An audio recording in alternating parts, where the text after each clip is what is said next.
Aí outro ponto ali sobre quando a gente fala de formação de equipes de alto desempenho, né, quando a gente está buscando isso, um tema comum ali é essa questão de conflitos, né? Então a gente vai ter conflitos ali ao longo do tempo. Se não tiver, eu acho que tem alguma coisa estranha acontecendo, porque em algum momento seres humanos estão juntos ali e a gente vai conflitar.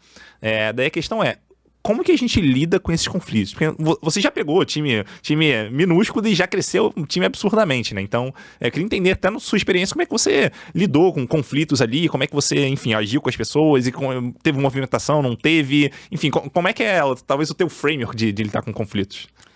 Tem uma teoria que eu vi uma vez, e eu sempre coloco nas minhas apresentações lá de formação de time que eu adoro, que é o modelo de Tuckman. Uhum. Que quando você junta pessoas, na verdade é um grupo, né?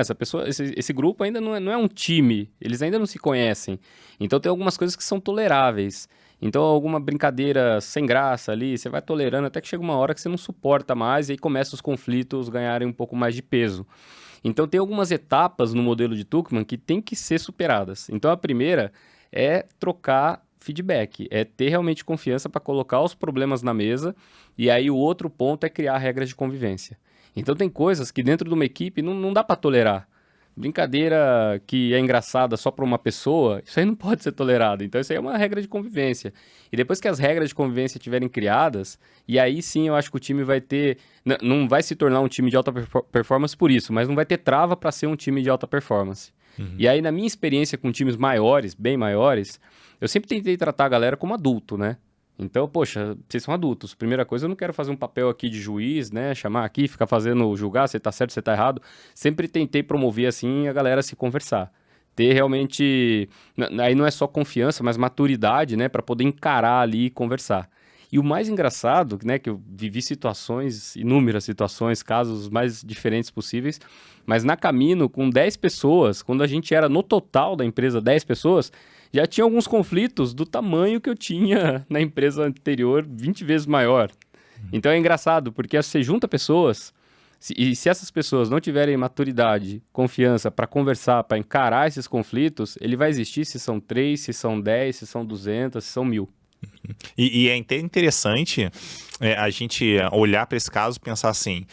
eu como liderança, assumindo que a gente está começando a empresa ali, né? Então eu como liderança vou ter que setar aqui, definir como que a gente resolve conflitos. Então ensinar as pessoas como é que funciona. Porque se deixar solto, as pessoas vão fazer do jeito delas, vão brigar, uma não vai querer mais falar com a outra, não vai querer mais trabalhar junto, vai ficar um negócio meio estranho. Mas agora, se a liderança não, pera aí.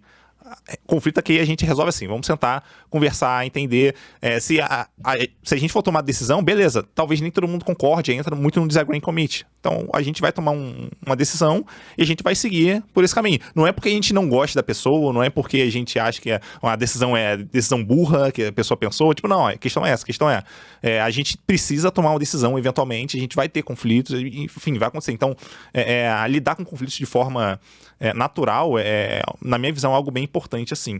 E é importante também a gente diferenciar conflito de confronto.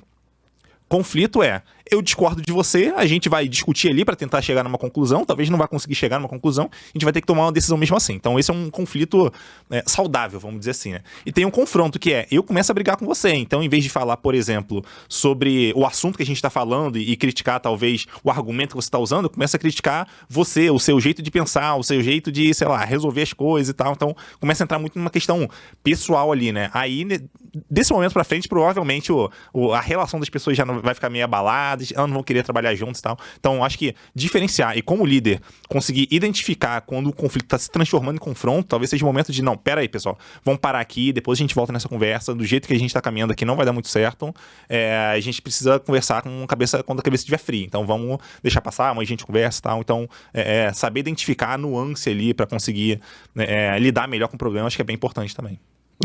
Desculpa, mas eu vou colocar um ponto na mesa, até para ouvir a opinião de vocês. Porque, falando dentro da esfera de engenharia, tecnologia, eu acho que as pessoas se desenvolvem muito rápido tecnicamente. Então, a pessoa ser sênior em tecnologia, em engenharia, enfim, isso acontece. Mas, às vezes, essa pessoa não passou, né, não enfrentou situações assim para desafiar a maturidade, conflito, como a gente está falando, e essa parte ficou um pouquinho para trás, né? Então, muitas vezes, o que eu me pego fazendo é meio que ajudando essas pessoas que são sênior já, que têm uma experiência incrível em tecnologia, mas para poder encarar esses desafios, né, para poder chamar a pessoa para uma mesa, para conversar e entender muitas vezes que esse conflito, né, essa crítica não é pro intelecto, não tá desafiando a integridade intelectual da pessoa, mas está desafiando a ideia. E todo mundo quer a mesma coisa, todo mundo quer que dá certo, todo mundo quer que a empresa vá para frente, né? E às vezes a pessoa leva para um lado assim errado. Então, eu acabo assim muitas vezes ajudando as pessoas a entenderem isso, porque as pessoas ainda não se desenvolveram.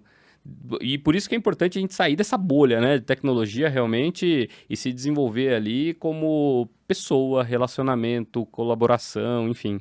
Mas eu não sei se vocês passam por isso. Não, assim, eu achei ótimo a gente falar dessa segunda visão do conflito, né, que até o Edu trouxe, porque quando a gente estava falando mais cedo aqui de confiança de um time, né, um dos principais fatores que gera confiança dentro de um time é a capacidade de discordar. É a capacidade de você trazer uma opinião e eu poder discordar e a gente poder debater em torno daquilo e a gente saber que está tudo bem a gente fazer isso porque a gente tem um objetivo em comum. Então, a gente saber separar o que é um conflito no sentido de a gente ter ideias diferentes, discutir, saber que a gente tem o mesmo objetivo e está tentando buscar só a melhor forma de chegar lá, ele é um fator crucial e é totalmente diferente da gente estar falando do conflito interpessoal, do confronto que você trouxe, que tem mais a ver com esse segundo ponto que você comentou, né, que é a pessoa não conseguir separar o que é o conflito de ideia do que é um confronto da pessoa ou desassociar aquilo dela.